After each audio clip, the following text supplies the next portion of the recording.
the Martin booster was just as it should have been. We launched with, there wasn't a thing that was different from all the nominal simulations that we had. Of course, in our preparation, we look at a lot of non-nominal cases so we know how to handle them. But this booster was fantastic. It did just exactly what it was supposed to do, and it got us into orbit. And throughout the entire preparation, we always felt that if we could just get up in orbit, we'd really be able to take care of the rest of it. So I'd like to thank our old Titan 559 for getting us up there. Once we got in orbit, we separated from the booster, and I started turning around to look at the booster. At the time I got turned around, we were about between 200 and 600 feet in front of the booster and off to one side of it. The booster and the spacecraft at burnout had essentially no rates, but after we separated and got turned around, I noticed that the booster had rates of between 10 and 20 degrees per second and all axes, and was tumbling rather badly at the time. We had hoped that we could get up very close to it, and to do this we had to have essentially a stabilized booster. This tumbling rate increased until it finally got to 40 or 50 degrees per second, which was much higher than anyone had anticipated. We got a good look at the booster, but unfortunately during the launch we had all of our cameras stowed away, as they should be, since we had to be prepared for any kind of eventuality during the launch. So we didn't get a picture of the booster. We took care of our immediate problems of getting into orbit to make sure that we had a good, sound spacecraft. As soon as I got turned around, I thrusted towards the booster and attempted to stop my relative velocity between the booster and the spacecraft. My initial thrust wasn't enough, and I thrusted again, and at this time it looked like we had stopped our relative velocity. I made an attempt to align the platform, but which was in a free mode during launch, and hence was no longer aligned with the local horizontal. It became apparent to me that the booster and I were not, and our spacecraft weren't really in the same orbit, and it started falling rapidly away. So I stopped aligning the platform, went back to an orbit rate in a modified alignment, which I knew wasn't exact but was closer than it had been, and started after the booster. It fell away rapidly, and I thrusted for it for a number of times. We had launched a little late, and the darkness was a little closer to us than would have been for a 9 o'clock launch. So I was anxious to get to the booster before we got to the darkness. I continued to thrust down at the booster and did a very little retrograde. It turned into a choice here of performing a rendezvous right off the bat from a few hundred to a few thousand feet out, or trying to overcome our separation velocity with brute strength of our Ohm's control system.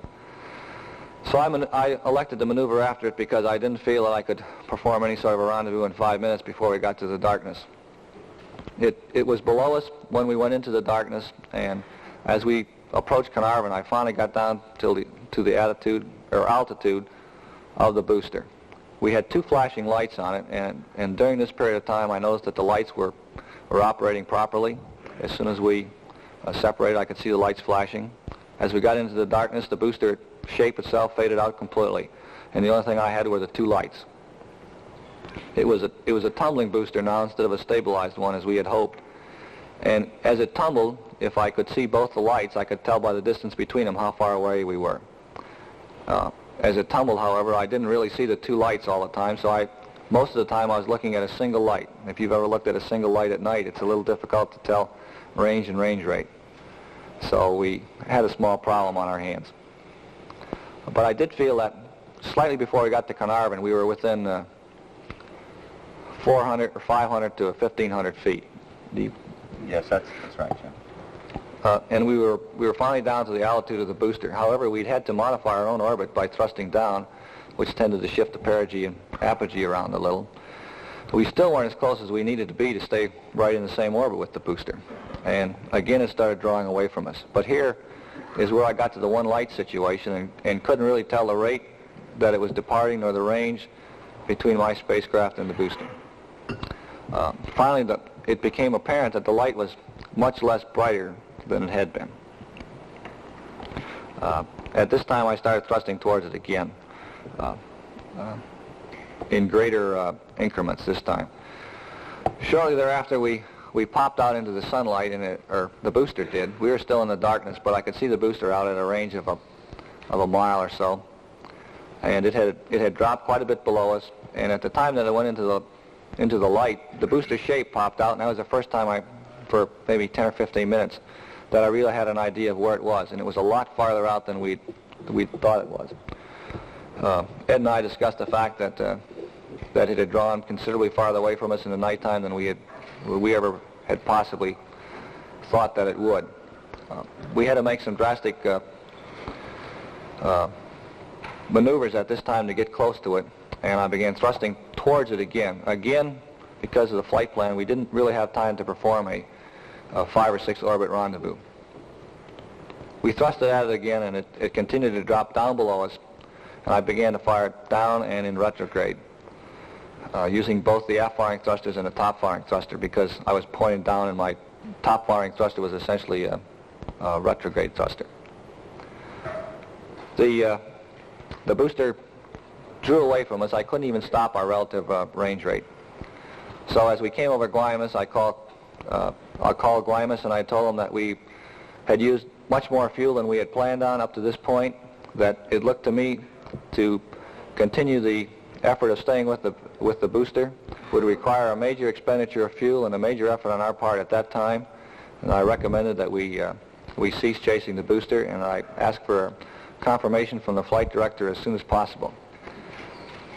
When we came over Texas, I got the word from our Capcom, Gus Grissom, that the people on the ground, Chris Kraft specifically, had decided that the fuel that we had expended was that allotted for this portion of the flight, and that we were all in agreement that this part of the flight should be terminated.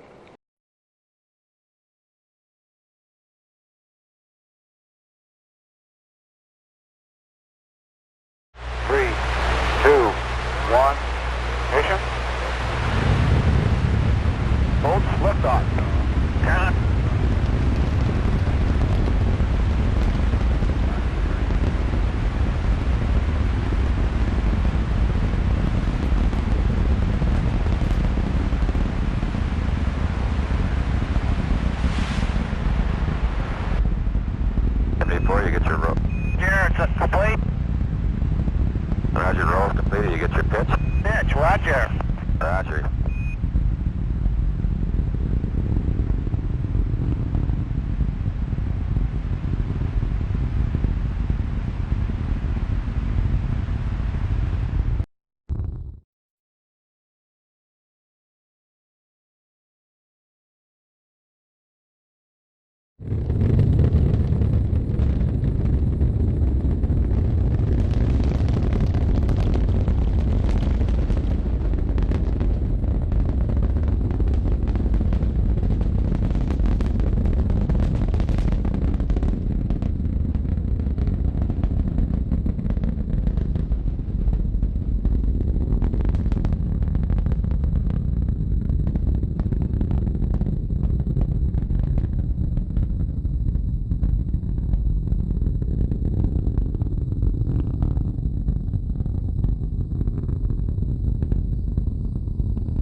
We then depressurized the spacecraft down to 2 psi and made a check of the integrity of our suits at that time, and we had actually checked them out to see that they'd hold at 3.5 psi while we were still at the spacecraft pressure. We made another check at 2 psi, which is the lowest pressure that you can actually live for a certain period of time at without the aid of your suit. Our suits were all working fine, and Jim went ahead and depressurized the cabin to a vacuum shortly after we passed Carnarvon. Then we went ahead. We had certain things that we had to do at this time. I had to go out and mount the outside camera, which I did. I mounted the camera. Jim had been holding the camera for me. And then I came back and reached back in, and he handed me the guard, which permitted the umbilical to feed freely out of the spacecraft. I mounted that on the hatch sill.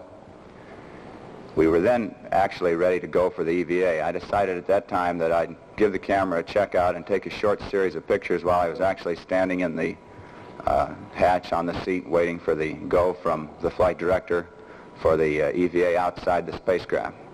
So I turned the camera on, and actually I dismounted the camera again, turned it back on, and took a short series, turned it back off, and mounted it again, and I was waiting for the go. It came a little earlier than I had expected. I was expecting it to get it over Guaymas. I thought maybe I'd lost track of time out there, that it was going faster than I had anticipated, but as we look back and on the flight plan, Chris actually felt we were ready to go over Hawaii, and that since we were going to lose a portion of the nighttime on the other end of the EVA due to the late launch, he decided to let us go over Hawaii. So I got my go a little earlier than I anticipated. At this time, I wanted to be sure that camera was going. We felt it was very important, so I dismounted it again, turned it on, looked at it to be sure it was running, and mounted it back up there again. I think if we see this part of the film, you'll see there, you'll see the efforts that I was making. This was my first big effort of the day. I really had a little bit of trouble mounting the camera back there again, and it started jiggling around, and the films actually show the first part of it, the camera's bouncing up and down like that. Well, that's not the spacecraft. Jim had that spacecraft as steady as a rock. It was me trying to mount the camera in the bracket behind the door. And in fact, this is one time where one of the times Jim cautioned me out there. He said, "Hey, you're starting to breathe pretty hard." And I said, "I know, but I'm trying to mount the camera out here. I'm not tiring myself too much."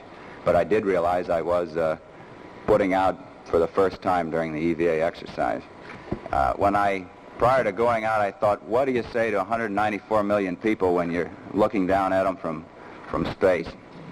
And this flashed through my head as I got out. I had thought about it before. They had cautioned me. He said, "You're going to be on live radio and live TV." And I honestly couldn't think of what I really should say. And the solution became very obvious to me as I stepped out. I said, they don't want me to talk to them from up here. They want to hear what we're doing up here while we're actually going through the mission. So what you heard were two test pilots conducting their mission in the best manner possible.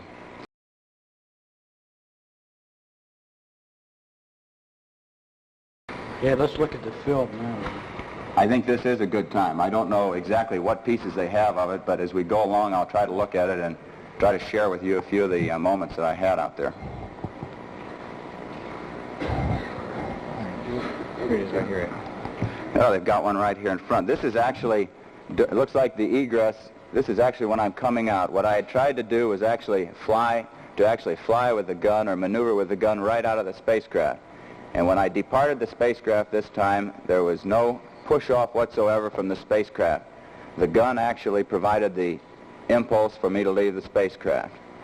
The first time I tried to come out, there I go. Right now I'm leaving, and it's under the influence of the gun. I'm trying to maneuver over to my left so I would be in front of Jim's window. I maneuvered approximately down the center line of the spacecraft, perhaps favoring just a little on the right. But the gun is actually providing the impulse for my maneuvers. I've started now a yaw around to the left with the gun. At this time, I knew we had something with the gun because it was actually providing me an opportunity to control myself where I wanted to go out there. The control was actually what we were trying to demonstrate on our EVA operation.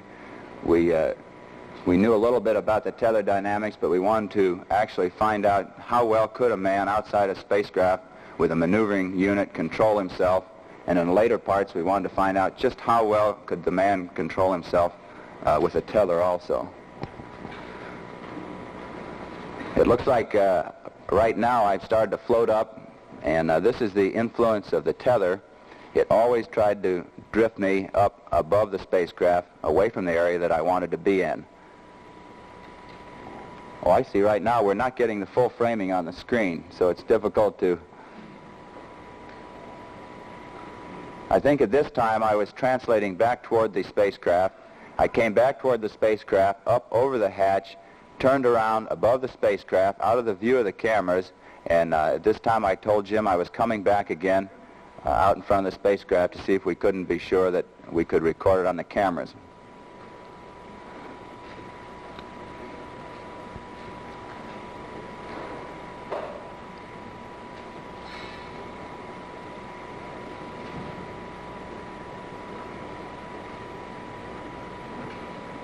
If I recall this right, if this is the section that I recall, I should come in from the left side.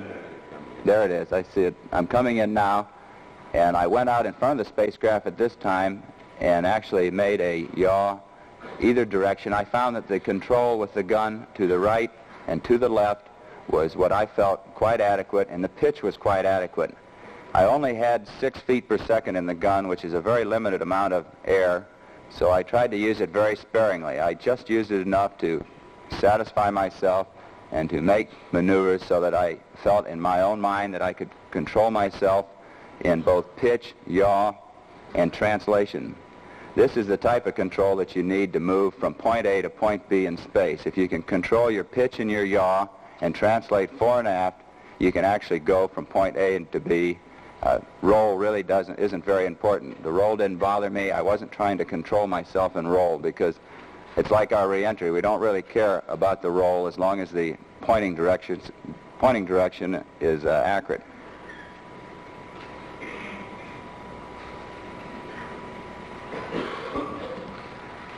On this one, I used the tether to come back into the spacecraft. You can see my arms right now actually moving the tether back and forth, and it doesn't provide a great deal of control. This was the first time I realized that we'd mounted the tether in a position that wasn't optimum to operate in the area that I had wanted to. It continually put me above the spacecraft, perpendicular to the surface from which the tether was attached. If you can visualize the slope of this TV camera here, and the pointing direction is the direction I'd like to operate in, the tether being attached at this point always tended to pivot me. I'd go out this way, and then it would pivot me right back in the area that I didn't want to be in, which was back around the adapter section of the spacecraft. Right now I'm actually working with the tether only. I'm not working with the gun. It ran out after my second translation out in front of the spacecraft and back. And this was the time I had made the statement, I sure wish I had a little bit more fuel for my gun.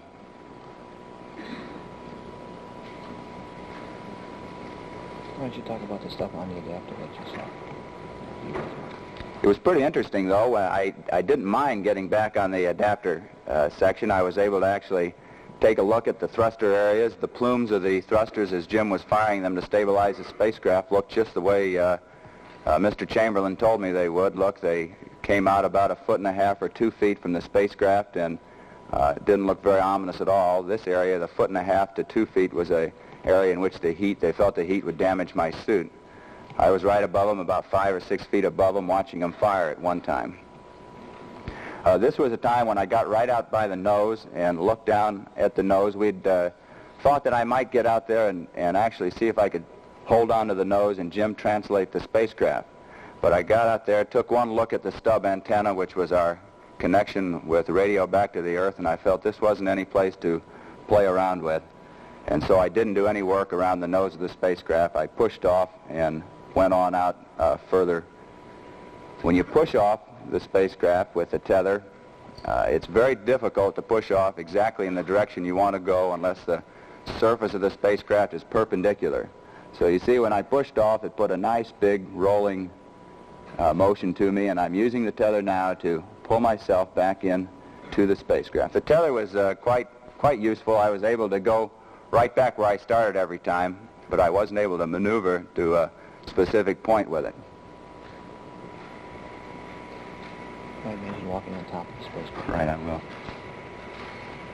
Another use of the tether that Jim mentioned to me was I actually used it to pull myself down on the spacecraft, and at one time I called down and said I'm actually walking across the top of the spacecraft, and this is exactly what I was doing. I took the tether, pulled myself down on the spacecraft to give myself a little friction on the top of the spacecraft and walked about 3 or 4 steps until the angle of the tether to the spacecraft got so much that my feet went out from under me. But I was able to actually walk right up the spacecraft.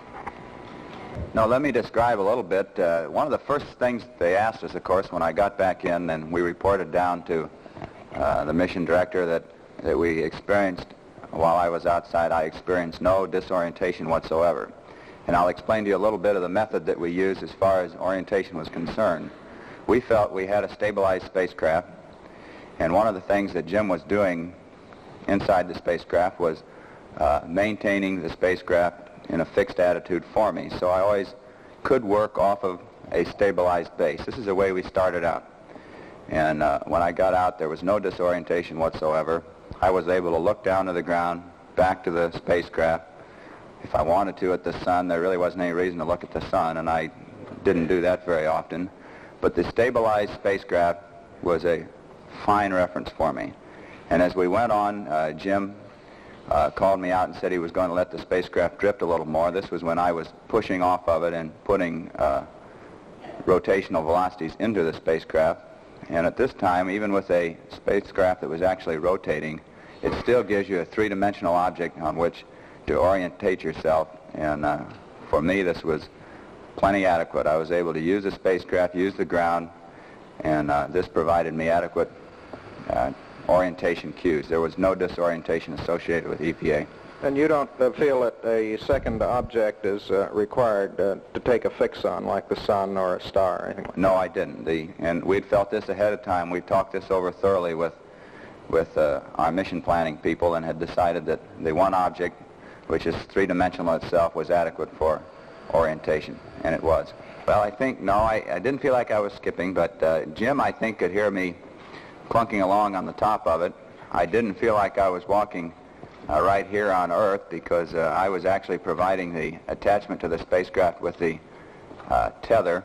It was a little bit associated with I'd done a little work like this before. I'd walked on the ceiling of the 135 aircraft at Wright Pat. We tried walking with Velcro aids. The one thing that I was kind of looking at, well, could you actually use Velcro as an aid of attachment to the spacecraft and permit you to walk? And I didn't feel really a firm attachment. I felt the attachment that was being provided by the tether, which it was.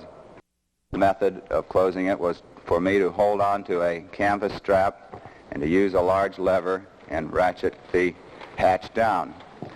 But when we got back in, and I found out that the lever was actually turning free, and it wasn't actually ratcheting the hatches down. And so we'd had this problem demonstrated to us before, and we knew what the trouble was. It was one of the little levers that have to be set so that the gears are set and will actually take up as you pull on the handle.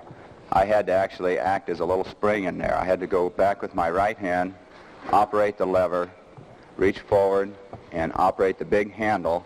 And I had one more buddy with me, and he had to actually operate with me on the bar and the lanyard to apply the force to close the hatch.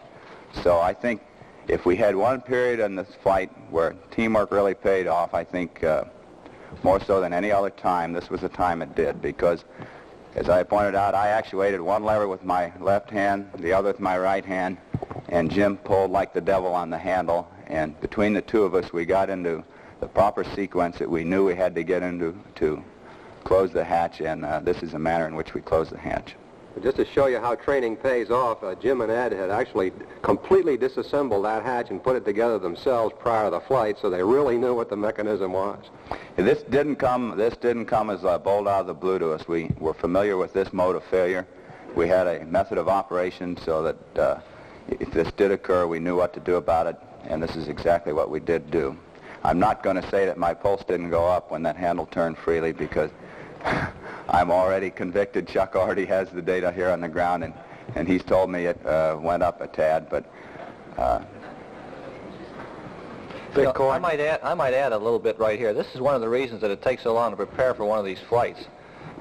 You just can't cover every eventuality like this rather insignificant thing. At least it was insignificant before flight. You really can't train for all these things and cover all of them unless you do it hard and long.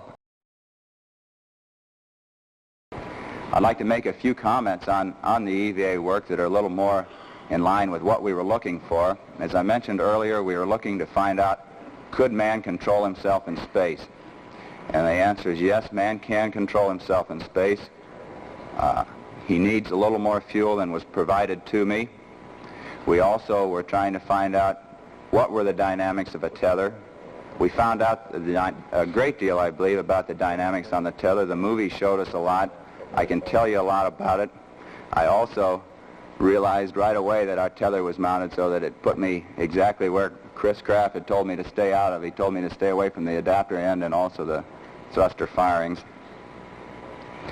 And the last thing I'd like to say, that the view from up there is something that's just spectacular. The one that I remember the most is as we came over Florida. I looked down, I could see the whole state of, the lower state of Florida, the whole island chain of Cuba and Puerto Rico, and the complete chain of islands all the way down in one look. It was actually my last look because that was about the time that I got the word from the flight director to start in, and this is the time that I started to come back in.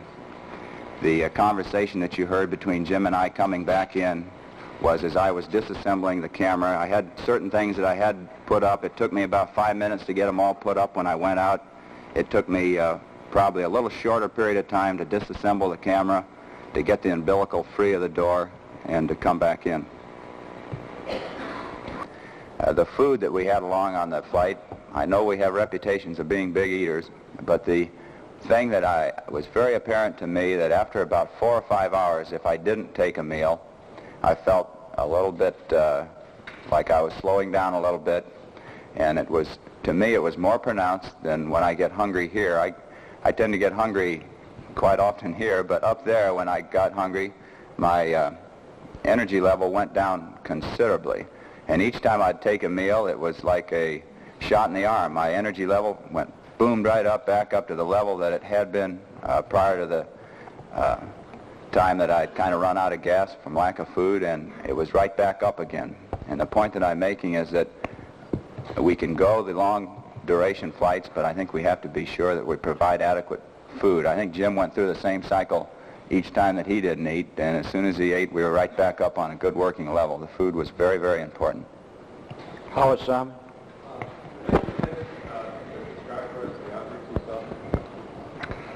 Certainly. I saw 3 things that looked to me they were satellites of the Earth. I saw 2 over the Pacific, I guess. One, I don't have the times right with me, but one over near Hawaii. The spacecraft was in free drifting flight at the time. I had been looking inside the spacecraft and I glanced out. As I did, I saw a white object. It looked like it was cylindrical, and it looked to me like there was a white arm sticking out of it, but it really could have been a reflection on another piece of it. I can't tell you the range. It looked to me like it was within 10 or 15 miles, certainly. The sunlight was shining on it so that it stood out quite well. I had the movie camera mounted on the windshield, so I turned it on. I quickly grabbed the Hasselblad camera that we had with us, and I snapped a picture with it. And I reached over and grabbed the Contarex camera. I didn't know what the settings were on any of these cameras, but I felt that we ought to get a picture of this. Well, unfortunately, the spacecraft being in drifting flight drifted up so that the sun came across the window right at that time. And when the sun shines full on the window, you just absolutely can't see out. So I lost sight of it. And then I had it in sight for about 30 seconds possibly. We saw another one at night. It looked like just a pinpoint of light in the sky, the same way that satellites look from the ground when they're very high. And I saw another one over the western Pacific, again, just shortly before I got into the sunlight on the windshield. This one was much farther away. I tried to take a picture of it also. The only one that I could even define the shape of at all was the first one, and it looked a lot like an upper stage of a booster. If I had to classify it as a known object, I'd classify it as that. But I really didn't see enough of it to really say for sure what it was. Jules Bergman? Jim and Ed, there's been much discussion of just how much detail men in space can make out about objects on Earth. What were the smaller sized objects you were able to pick out, both from outside the spacecraft, Ed, during EVA, and from inside, Jim, during the course of the flight? Go ahead, Ed. Why don't you answer that first? Well, I was quite surprised to see how much you really can see with just your unaided eye up there. I could look down into cities, both in the day and the night. I could see what I felt in much greater detail than I could just flying from an aircraft at 40,000 feet. I also felt I wasn't looking down and picking out the individual buildings or this type of thing. When you'd see a city, you'd see the outline and the details, and you could see the roads and the seas, you could see the ships, you could see the wakes very clearly, and if you used your imagination, I suppose you could almost see the ship, but I can't honestly say that I saw the ships. I could see the wakes very clearly. At night, I was quite impressed with the clarity that you could see the lights outlining a city when the atmosphere is clear. I went over a city in Australia. I believe it was Sydney at one night.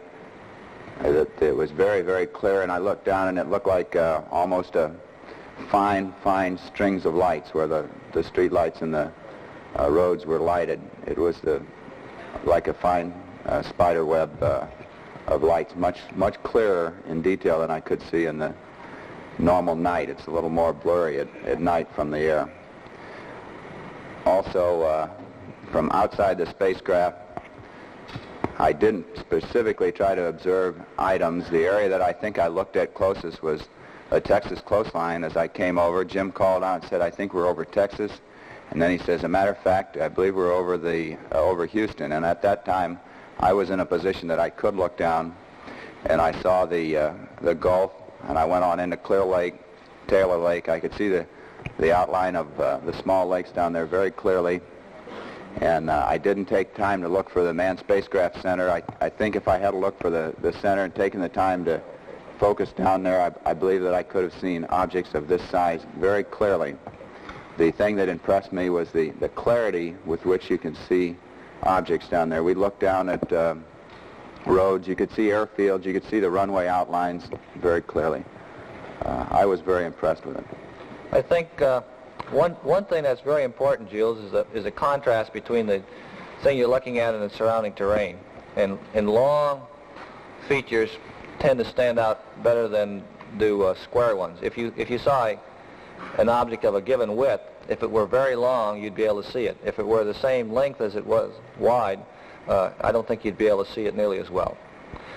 Another thing on this vision, quite often, as we would go into the sunset or come out in a sunrise, we'd have one window with the light shining on it and the other window facing the dark side. And you couldn't see a thing out the light side window, but out the dark side you could see all the stars. It's just like you were living in two different worlds, like someone had drawn a line right through the middle of the spacecraft. One side was in pitch darkness, you could see all the stars. The other side you could see the horizon turning light blue, but no stars whatsoever. It was very interesting. Herb Capello. Was there any time on the flight or after you were down where either one of you didn't feel good or noticed some physical irregularity? I felt fine all the time. I was sleepy, or tired, I guess is the... What period of time are you referring to? There was some mention about your eyes. Oh, I'm sorry. Yes, as a matter of fact, my eyes did bother me during the early portions of the flight.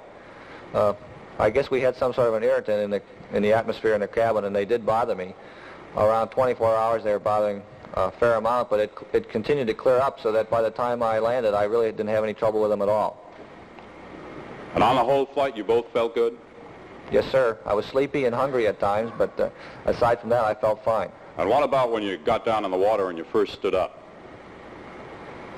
I didn't have any trouble. I disconnected myself from the spacecraft after I'd opened the hatch, which weighs a considerable amount, and disconnected myself from all my leads. I had my neck dam on and my gloves on so that my suit was watertight. I inflated my Mae West and I jumped over the back end into the life raft. So I wasn't having any trouble at all. Same with you, Major White? Yeah, the only time during the flight that I felt any discomfort was when I was hungry, and I took care of that readily. 15 times during the flight we ate 15 meals. when we got down in the water, the best jump I made was out of the spacecraft and into the life raft. I didn't feel any discomfort. I had a wave of nausea of about 15 seconds, and while I was in the spacecraft, about 10 minutes after I landed, in fact, I was quite surprised at how good I felt after that was gone.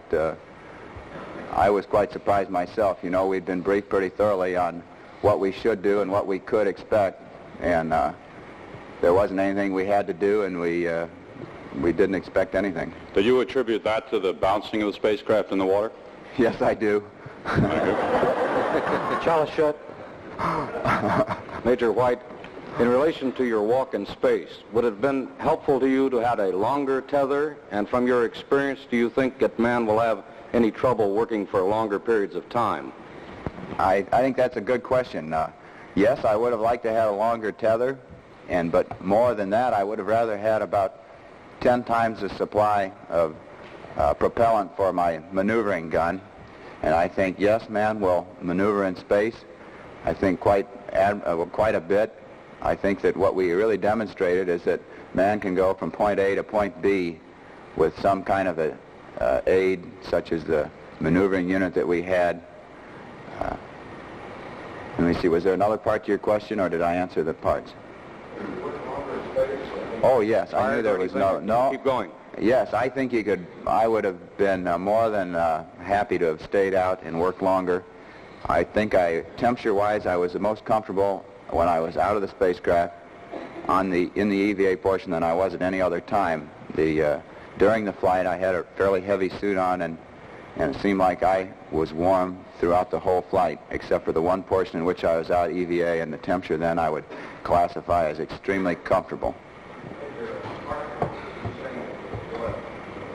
Observations you made up there, I mean, was there any feeling of exhilaration or anything of this nature?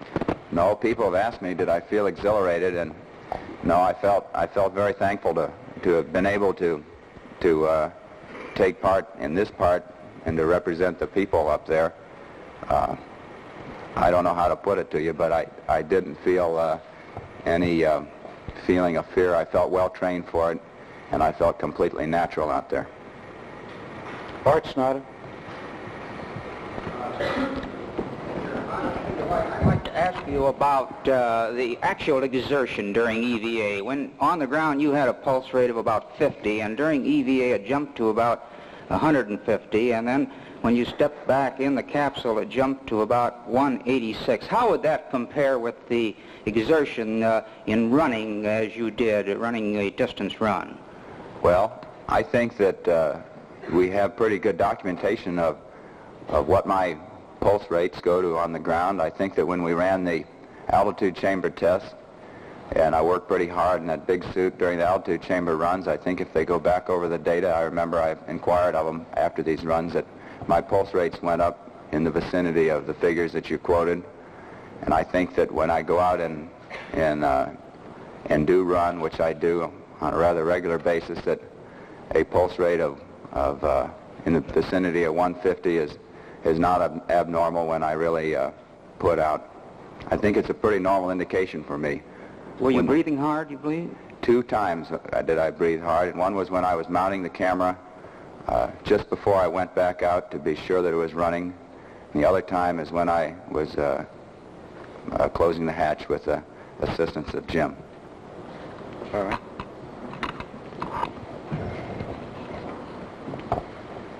Young lady. In regard to that big suit that you were just making a comment about, I'd like to ask you, how comfortable was the EVA suit for you? Did you remove parts of it, such as the sleeve and so forth? And finally, what changes would you recommend be made to this suit? Well, I figured somebody was going to ask me that question. The suit, I thought, was well designed to perform the mission for which it was designed for. I'd spent hours and hours in it to become accustomed to it. In fact, in my flight suit, they were worried I'd worn it out. I spent over 50 hours in my number 1 flight suit, and in fact I wore my what originally was my number 2 flight suit, is the one I wore on my flight. So as far as the suit was concerned, I felt comfortable in it throughout the mission. I had no, as just Jim mentioned also, I had no pressure points when I came down. The suit during the mission, I think, provided me with the maneuverability and capability to get around the spacecraft that I needed. The sleeves were something that Jim and I had worked out together and had decided that if we went in the heavy suits, we would have the sleeves removable, and after the EVA work was over, Jim actually removed the sleeves. He unvelcroed the Velcro down the back and pulled them off through my harness and kept them underneath his legs for the rest of the flight. As far as do we need this kind of suit on later flights, that's a pretty tough one to answer. I think that the work that we're doing now to find out what kind of a hazard do we have from micrometeoroids and temperature problems do we have up there will better solve this problem than for me to tell you right now. I think the equipment that I had, though, I felt extremely confident in. I felt very confident in the suit. I was happy to have the visor, which was quite a well-protected visor. I had a coating of gold across the front of my visor to keep the heat in, keep my visor from clouding. I had a coating in my visor so that I could look directly at the sun. And during one portion of the flight, I actually looked right straight at the sun. It was during the time that I was mounting the camera. I had no alternative. The sun was right up behind the adapter, and I had to look right smack into the sun throughout this period in which I was operating. And this is when I called into Jim. I said, I'm sure glad I have this visor on because I'm working and looking right into the sun.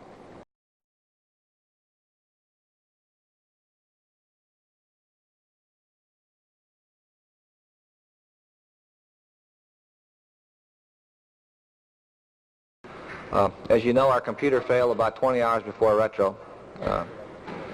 This wasn't much of a problem. I guess it was a blow to my pride. I wanted to land on the after elevator on the Wasp. I talked to the captain later, and he said he didn't want me to land there. He was afraid it'd hurt his ship. In fact, he kind of thought you might go right on down to the bottom deck. They'd actually discussed this before we came in. We had him worried, see. We did lose the computer, and we checked with the people on the ground. We never were able to get the computer back on the line, but people on the ground and Ed and I in the air discussed the technique we'd used to come down. We'd gone through this many times before on the ground, so it wasn't any big surprise to us. We all arrived at a mutually satisfactory agreement. We performed the Ohms retrofire at 12 minutes before firing our solid retro rockets. It was just as smooth as could be. At retrofire, we had all 4 of our rockets fired just exactly the way they should have, and it was very nice feeling. We knew we were coming down, not where, but we knew we were coming down. And I certainly hoped it would be near the aircraft carrier. We had one of the real major portions of this flight was the medical data that could be learned from 4 days of weightlessness. And I know there was a lot of controversy before flight about whether or not we would be able to take care of ourselves when we landed. And although Ed and I were convinced that we would be, there were enough doubting Thomases so that we did give it a second thought. And when I was over in Korea, I always learned that the best way to survive was to get rescued early. So I wanted somebody there to rescue me early. And as a matter of fact, I think I called that out to Gus on the way down. He told me they'd have a helicopter over us in 5 minutes, and I said, that's fine with me, or something like that. So we had a beautiful reentry. It's a thing that'll really stick in my mind. The retro adapter was jettisoned shortly after we had fired the retro rockets, and as we started down into the atmosphere, it floated out and got so that we could see it just slightly behind us. It was perfectly stable. Shortly after it came into view, the leading edge of it started to glow, and then the glow became brighter, and it turned into a very bright flame, sort of, and the front part of the retro adapter eroded right off. And we could see the thing back there just as stable as could be and burning up. About that time, we saw some pink flames coming, or pink light coming up around our spacecraft. It got oranger and then redder, and pretty soon we saw green. And it was the most beautiful sight I've ever seen. The thing that impressed me most about the reentry was that we were actually able to see the ground. We saw ourselves pass across the United States. We went across Florida. Ed and I were talking about it all the time. I guess we talked as much in space as we do on the ground. We put a special tape in just before we started down and put our intercom system in the record position. I'd certainly like to listen to this tape. It ought to be hilarious. We came on down and got to 50,000 feet, deployed the drogue chute as we should. We got down to 10,600 feet, put out the main parachute. It worked fine. We descended into the water, and just slightly before we hit the water, I heard one of the rescue planes say, "We have them in sight." And it was a mighty fine feeling. The helicopters were there in about 5 minutes, and I think we had swimmers in the water in about another 5, and we had somebody, a frogman, peering through our window to see if we were alive in about another 2 or 3, and we were peering there right back.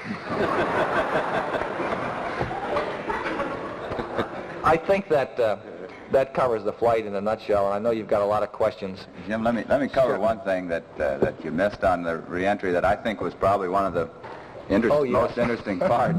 As we came back in, you know, they said you're going to hit 8 Gs, and we thought, well, we've been weightless out here for 4 days now. These Gs might be pretty tough. So we were both sitting in our seats waiting for the Gs to come on, and as we felt the first G starting to build up, we pushed back into the seats and got ourselves all ready, and we could both feel them building up a little more and a little more, and I think it was either Jim or I said, gee, that feels like about 2 Gs now. And Jim had the G meter on his side. He said, well, it's not saying anything. And so we went on in, you know, we could feel the press harder back in the seat. And thought, gee, these Gs aren't going to be too bad. They don't feel too bad, but I sure do feel pushed down. And I think at that time I said, gee, it's feeling like about 3 or 4 Gs. And Jim says, gee, it does to me too. And he says, but the G meter's still not doing anything. He reached up and pushed the G meter to see if it was broken, and the little G that we'd had, when did that build up, the G that you pushed off on there? I think it probably built up at retrofire. I don't think we had anything yet. I think the G's, about the less than half a G that we built up at retrofire, he pushed off the G meter at this time. And we began to suspect that perhaps the G meter was working. And then it slowly started to come up. It went up to 1, 2, 3, and we felt that we'd really been had at that time. We'd been sitting there taking those 3 and 4 Gs, and we probably didn't even have enough to register on the G meter. It was probably more like, it was probably about 2/10 or 1/10 of a G. But the surprising thing was that the Gs built up to 2, 3, 4, and Jim was calling them out to me as we had in our simulations many times in the past. And he called them right out to me, 5, 6, 7, and when we got down on the ground, we'd actually had about 7.5 Gs. And I think those were the most pleasant Gs I've ever had in my whole life. I'll second that. The view throughout the whole period of time during the G loads, I think, was spectacular. We were watching the colors in the fire as it came around the spacecraft. I thought that the G loading would be something that you'd be very interested. The doctors were quite interested in that. And I might add that throughout this thing, we were talking to the ground. I don't think, they didn't hear us during the blackout, but we just kept talking and telling them what a good time we were having. And finally, after we got down on the drogue chute, I could hear Gus Grissom talking from Houston. But I couldn't understand very, very well, and I was talking back, but I did get the information that they were going to have rescue forces there shortly, which, as I mentioned earlier, was a pleasant thought. Well, let's get into the Q&A. Bill Hines. Wait for the microphone. Ed, it sounded from your account as though one thing you needed badly is a very reliable computer. And a group of my colleagues and I have got together and have arranged to present you one, which I have here.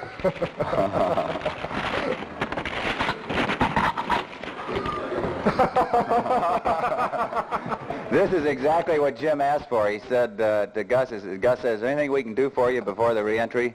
And Jim says, give me back my computer. I think this is tremendous.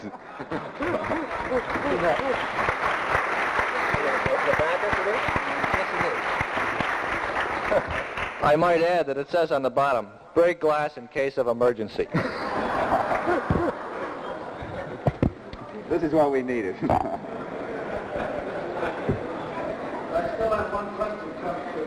Just a second, Bill. Just a second, Bill. My question is this. Oh, just a second. I want to say something. This is too heavy to take on a flight. You'll have to come back with a lighter one. Well, at least it's man-rated. The Chinese have been using them for 4,000 years. What I would like to ask is, in the time of Ed's EVA, there was some interchange between the two of you to the effect that he had smeared up the windshield. And I was wondering, what was the nature of that smear? How did it affect the vision? What did it come from? Bill, I sure wished I knew. I took some pictures of this smear. It appeared as two entirely different things. At one time, with the light shining on it in one way, it looked like it was a black, opaque smear on the outside of the window. And at other times, with the light shining on the window in a different way, it looked like I had a light, thin, powdery film on the window, and in this particular area, that film had been scraped off. I don't know what it was, and we're obviously looking into this problem. But I can't tell you at this time. Dick Lewis? Wait for the mic, Dick. Major White. I'd like to ask Major White whether he felt some reluctance about coming back. It sounded to us down on the ground as though Major McDivitt was singing, "Please, Billy Bailey, please come home." How about that? I don't sing very well. Well, I can tell you in all sincerity and honesty that I enjoyed the EVA very much. I thought it was a wonderful opportunity that I had to represent the people of our country in this endeavor. And I can also tell you honestly, I was sorry to see it draw to a close. In about of being reluctant to come in, I suppose personally I was reluctant to come in, but when the word came out that this phase of the mission was over, I knew it was time to come in, and this is when I started in. And there were certain things, though, that I had to do as I came back in. And the conversation that you heard going back and forth between Jim and I were things that we were saying as I did the things that I had done to prepare for the EVA. I had to do these in reverse order to come back in. I had to take the camera off, as I mentioned prior, disconnect it, stow the cable that the camera was mounted to. I had to take the umbilical guard off and discard it, and then I had to get in position to come back in. So I can tell you that I was honestly reluctant about coming back in because it was a wonderful part of the mission, but there was no doubt in my mind that when the flight director told me the mission, this phase was over, that it was time to come in. Charles Von Frey? It's a question for Ed. I am curious as to what it was like as we looked at those films when you actually stepped out. Did you have the sensation that you were falling, drifting? Could you describe that some more? Well, I'll try to describe it as best as I can to you. There was absolutely no sensation of falling. There was very little sensation of speed other than the same type of sensation that we had in the capsule, and I would say it would be very similar to flying over the Earth from about 20,000 feet. The Earth you can't actually see it moving underneath you. I think as I stepped out, I thought probably the biggest thing was a feeling of accomplishment of one of the goals of the Gemini IV mission. I believe this was probably in my mind. I guess that's as close as I can give it to you. I'm just sorry I can't give you a feeling of falling or anything because it just wasn't there. Henderson? Ed, when you lost the glove, could you tell us how that happened? And also, could you describe the difficulty you had in getting the hatch door closed, and was that related to this little puff of air which jolted it open? No, I don't think that was related, but I will go into the glove because it was a fairly interesting thing. I had gone out initially, had planned to use my gloves initially, but we'd also thought that the heat loads that those gloves were designed to protect me against would not be any problem initially because we were just coming out of the night side. So I decided to go ahead and do the work I had to do outside the spacecraft with my gloves off. I felt that I could do it more efficiently and quickly. So I took the gloves off, did the work I had to do, and asked Jim, I said, pass me up my left glove. He handed me up my left glove and I put it on. He asked me as I went out, he said, do you want your right glove? And I said, no, I'll use the gun and the equipment. I think I can use it more effectively without the glove on my right hand.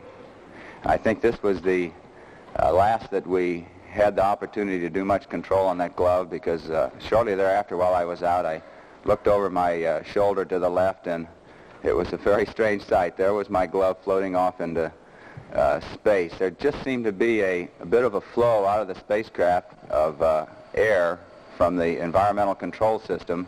The glove got caught in this flow and just drifted right out of the hatch and started drifting right off into space, and I was really surprised to see it come back on the film because it was quite a sight to me and I guess to you people also. You asked me, the last part of the question was to relate the gloves to the hatch problem that we had at the end, and I think you can say it was a hatch malfunction at the end. We had planned several ways that we knew to close the hatch. The normal method of closing it was for me to hold on to a canvas strap and to use a large lever and ratchet the hatch down. But when we got back in and I found out that the lever was actually turning free and it wasn't actually ratcheting the hatches down. And so we'd had this problem demonstrated to us before and we knew what the trouble was. It was one of the little levers that have to be set so that the gears are set and will actually take up as you pull on the handle. I had to actually act as a little spring in there. I had to go back with my right hand, operate the lever, reach forward, and operate the big handle. And I had one more buddy with me, and he had to actually operate with me on the bar and the lanyard to apply the force to close the